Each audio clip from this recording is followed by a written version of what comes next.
নিরাপত্তা নিশ্চিতের জন্য আমরা বরিশাল আমাদের আওতাধীন এলাকায় পর্যাপ্ত প্রস্তুতি গ্রহণ করেছি।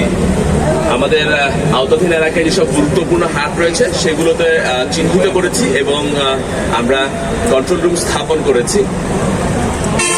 আমাদের এলাকায় আনুমানিক প্রায় 400-র মতো হাট রয়েছে। সেই হাটগুলোতে আমরা নিশ্চিত নিরাপত্তা ব্যবস্থা বিভিন্নভাবে নিশ্চিত করার জন্য সর্বাত্মক প্রয়াস চালাচ্ছি।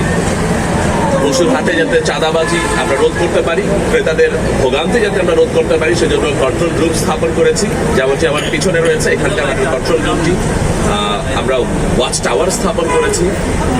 এমনকি আমরা ড্রোনের মাধ্যমেও আমরা পরিস্থিতি মনিটরিং করছি। জাল টাকা প্রতিরোধে আমাদের কন্ট্রোল রুমে অত্যাধুনিক মেশিন স্থাপন করেছি যাতে আমরা জাল টাকা শনাক্ত করতে পারি এবং সেই সাথে আমাদের এখানে আমরা যাতে একটা সুষ্ঠু পরিবেশ নিশ্চিত করতে পারি বরিশালবাসীর জন্য যারা হাটে আসছেন কোরবানির পশু ক্রয় করার জন্য, সেজন্য আমাদের সর্বাত্মক প্রয়াস অব্যাহত আছে। শুধু এইটুকুনি আমরা সীমাবদ্ধ নেই, আমরা আমাদের আওতাধীন এলাকায় যে ঈদগাহ সমূহ রয়েছে সেখানে গোয়েন্দা কার্যক্রম সহ টহল আমরা জোরালো করার মাধ্যমে জামাতের নিরাপত্তা নিশ্চয়তা বিধানের নিশ্চিত পরিকল্পনা গ্রহণ করেছি। সর্বোপরি আমরা আমাদের যে বাস এবং লঞ্চ টার্মিনাল রয়েছে সেগুলোতে শপিং মল এবং শহরের আবাসিক এলাকায় সাদা পোশাকে গোয়েন্দা নজরদারি বৃদ্ধি সহ রোবাস পেট্রোল পরিচালনা করছি। গুরুত্বপূর্ণ স্থানগুলোতে চেকপোস্ট করছি যাতে আমাদের যেই গরুগুলো বিভিন্ন জায়গা থেকে এখানে আসছে তারা যেন কোনো রকম বাধার সম্মুখীন না হয়, তাদের কাছ থেকে যেন চাঁদাবাজির কেউ সুযোগ না পায় সেজন্য। এমনকি আমাদের বরিশালের যেসব নদী রয়েছে সেসবগুলোতে আমরা বোট পেট্রোলও পরিচালনা করছি। এছাড়াও দেশের আইন শৃঙ্খলা পরিস্থিতি স্বাভাবিক রাখতে যে কোনো ধরনের সন্ত্রাসী কার্যক্রম প্রতিরোধে আমাদের নজরদারি এবং আনুষ্ঠানিক কার্যক্রম আমরা জোরালো করেছি। সার্বিকভাবে বরিশাল বিভাগের জনগণকে একটি নিরাপদ এবং আনন্দঘন ঈদ উপহার দিতে আমরা বদ্ধপরিকর। আপনাদের সবাইকে অসংখ্য ধন্যবাদ। আসসালামু আলাইকুম। প্রাসঙ্গিক কথা বলেছেন। বেসিক্যালি আমরা এই ধরনের পরিকল্পনা যখন করি,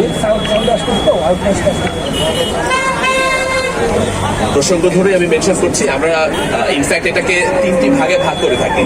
তো এই ধরনের ক্ষেত্রে আমরা যেটা করে থাকি, ঈদের পূর্ববর্তী সময়ের জন্য একটি পরিকল্পনা করে থাকি, ঈদের দিনের জন্য একটা পরিকল্পনা রয়েছে এবং ঈদের পরবর্তী সময়ের জন্য আমাদের পরিকল্পনা রয়েছে। আমরা এই 3 ভাগে ভাগ করে আমরা এই প্ল্যানগুলো করে থাকি। সো আপনি যেমনটা বলছিলেন, ঈদের আগের পরিকল্পনাগুলো রয়েছে, ঈদের দিন আমাদের ঈদ জামাত কেন্দ্রিক এবং তারপরে আপনাদের যে পশুর যে চামড়া থাকে সেই চামড়া যাতে সুষ্ঠুভাবে পরিবহন করতে পারে, লোকজন যাতে সেটা নিয়ে তাদের নির্দিষ্ট গন্তব্যে সুস্থভাবে স্বাভাবিকভাবে নিয়ে যেতে পারে সেই জিনিসগুলো যেমন রয়েছে।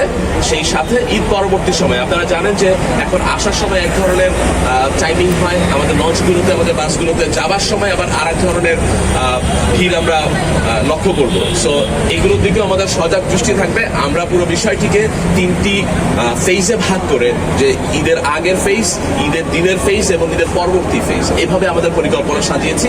আমরা প্রায় 20টির মতো টহল দল আমাদের যে আওতাধীন এলাকা আছে মাদারীপুর শরীয়তপুর থেকে শুরু করে ভোলা পর্যন্ত এই সমগ্র বরিশাল বিভাগ এবং আমাদের যে অ্যাডিশনাল 2টি জেলা রয়েছে এখানে আমাদের পুরো টিম একসাথে আমরা কাজ করে যাচ্ছি আপনাদেরকে যেন একটি সুন্দর আনন্দঘন ঈদ উপহার দিতে পারি। সেজন্য এগুলোতে আমাদের টহল টিম রয়েছে।